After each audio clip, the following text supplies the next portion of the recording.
Hi guys, आज हम शुरू करने जा रहे हैं एनसीईआरटी मैथमेटिक्स क्लास 10th की एक्सरसाइज 1.1 का क्वेश्चन नंबर 4। क्वेश्चन कह रहा है हमसे use Euclid's division lemma to show that the square of any positive integer is either of the form 3m और 3m plus 1 for some integer m। यानी कि m कोई इंटीजर है और हमको ये शो करना है कि कोई भी पॉजिटिव मतलब स्क्वायर किसी भी पॉजिटिव इंटीजर का स्क्वायर 3m या 3m प्लस 1 की फॉर्म में हो सकता है, ये हमको शो करना है। तो चलिए देखते हैं इसका सॉल्यूशन।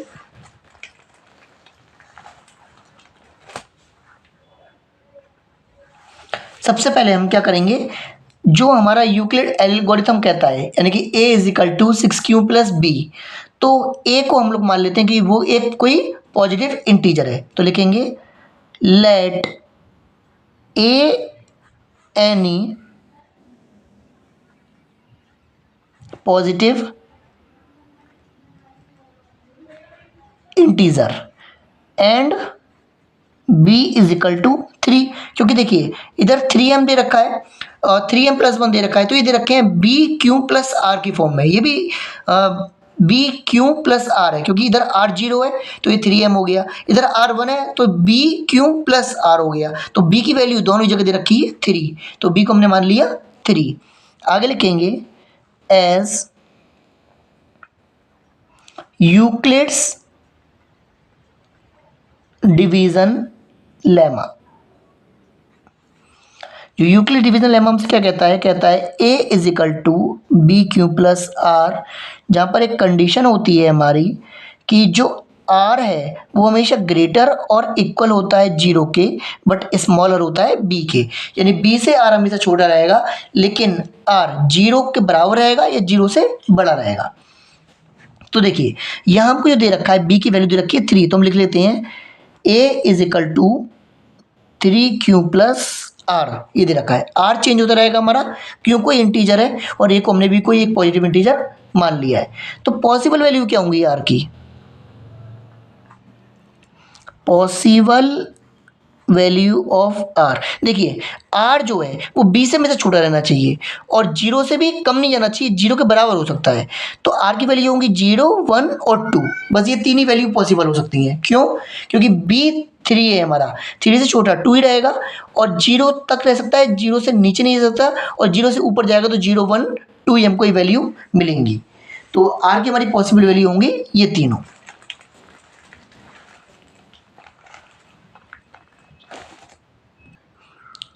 अब देखिए यदि हम r को लगाएं 0 when r is equal to 0, तो यह आ जाएगा a is equal to 3q plus 0, यानी कि a is equal to 3q। अब क्वेश्चन में बोला था हमसे स्क्वायर करने के लिए, आप क्वेश्चन देख सकते हैं ऊपर। क्वेश्चन में हमसे बोला है square of any positive integer, यानी कि जो भी हमारा इंटीजर आया है उसका हमें करना है स्क्वायर। तो चलिए इसका स्क्वायर कर लेते हैं हम। तो जो हम स्क्वायरिंग करेंगे वो दोनों ही साइड करेंगे, तो लिखेंगे हम लोग स्क्वायरिंग बोथ साइड, यानी इधर भी और इधर भी। तो ये हो जाएगा a का square is equal to 3q का होल स्क्वायर। a स्क्वायर रहेगा, इसको खोल देंगे, 3 का स्क्वायर हो जाएगा हमारा 9 और q का q स्क्वायर।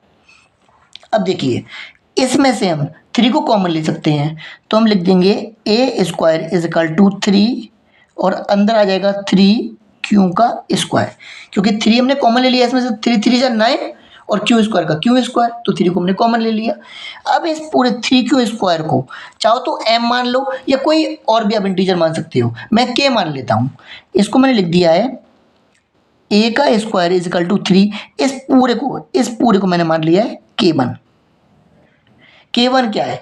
k1 भी एक इंटीजर है, मैंने कोई एक इंटीजर एज्यूम कर लिया है k1। आप m भी एज्यूम कर सकते हो, क्योंकि क्वेश्चन में आपको m दे रखा है, मैंने k1 एज्यूम कर लिया है इसको। तो ये मेरा आ गया जब r मेरा 0 था, तो a square is equal to 3k1 होगा। अब देखते हैं जब r मेरा 1 होगा, जब r को मैं 1 मानूंगा तो लिखेंगे a is equal to 3q plus 1, वापस वही स्क्वायरिंग बोथ साइड, यानी a square is equal to 3q plus 1 का होल स्क्वायर। अब देखिए ये बनना है एक फॉर्मूला, a प्लस बी का होल स्क्वायर का फॉर्मूला बनना है, जो कि क्या होता है, जो कि होता है a square plus 2ab plus b square.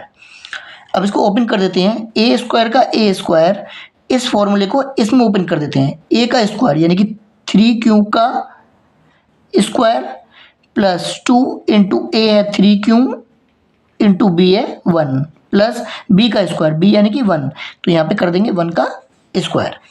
आगे देखते हैं इसको, 3q का स्क्वायर, तो 3 का स्क्वायर हम खोल देंगे तो ये आ जाएगा 9 और q स्क्वायर का q स्क्वायर, 2 3 जा 6 इंटू 1 तो 6 ही रहेगा, तो ये हो जाएगा 6q प्लस 1 का स्क्वायर रह जाएगा 1।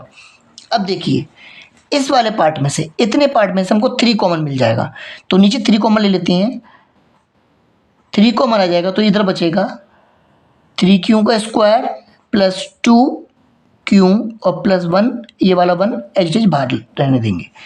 अब देखिए इस पूरी वैल्यू को मैं मान लेता हूँ कोई एक इंटीजर k2, पहले मैंने k1 मानी थी, इसको मान लेता हूँ k2, तो ये हो जाएगा मेरा a square is equal to 3k2 plus 1 को मुझे ऐसी चीज़ लिखना है, 1 को कुछ नहीं करना है, केवल इसको मानना था मैंने, k2 मान लिया।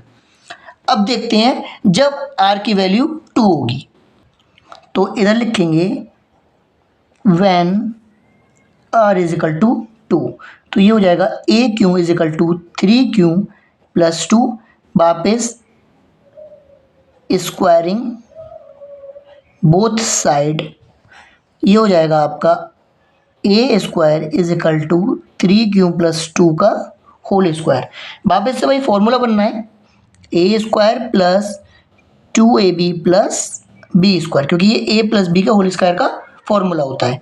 खोल देंगे a स्क्वायर का a स्क्वायर यानी कि 3q का square plus 2 into a 3q plus b 2, sorry plus नहीं मल्टीप्लाई 2, अब प्लस बी स्क्वायर यानी कि 2 का स्क्वायर।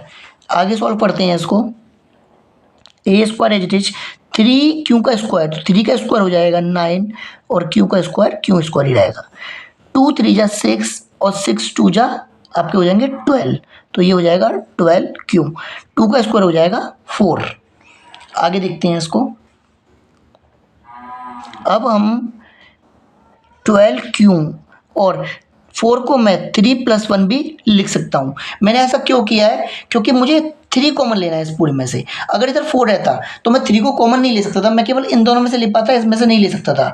लेकिन जब मैंने 3 प्लस 1 कर दिया तो मैं इस पूरे में से 3 को कॉमन ले सकता हूँ। तो आगे लिखेंगे इज इक्वल टू 3 को कॉमन ले लिया है तो इधर बचेगा 3q square plus 4q plus 1 और ये प्लस 1 अलग, क्योंकि ये 3 भी कॉमन आ गया, बचेगा 1, तो ये पूरा कॉमन आ गया। अब इस पूरे वाले पार्ट को मैं मान लूँगा k3, तो नीचे लिख देंगे a square is equal to 3k3 plus 1, ये वाला प्लस 1 एज इट इज। तो यहाँ पर जब मैंने k3 लिया तो हमारा आ गया 3k प्लस 1। अब नीचे की लाइन लिख देंगे where k1 k2 and k3 are some integers, so we can say, तो हम कह सकते हैं square of any positive integers is in the form 3m plus 1। यहाँ पर नीचे लिख देते हैं where m is a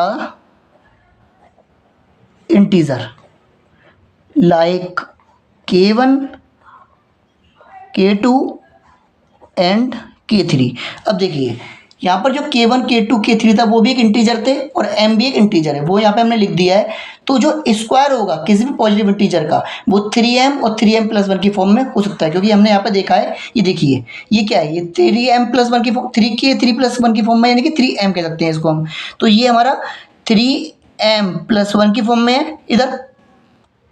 इधर इसको भी हम m कह सकते हैं, तो ये भी 3m+1 की फॉर्म में है और ये 3m की फॉर्म में। k1 को हम m कह सकते हैं, तो ये 3m की फॉर्म में। तो ये आ गया 3m, ये आ गया 3m+1 और ये भी आ गया 3m+1। तो किसी का भी स्क्वायर मतलब पॉजिटिव इंटीजर का स्क्वायर 3m+ और 3m+1 की फॉर्म में हो सकता है। यही था हमारे इस क्वेश्चन का सॉल्यूशन। आई होप आपको पूरा क्वेश्चन समझ में आया होगा। यदि फिर भी कोई प्रॉब्लम हो तो कमेंट सेक्शन में कमेंट करके आप मुझसे पूछ सकते हैं। Thank you.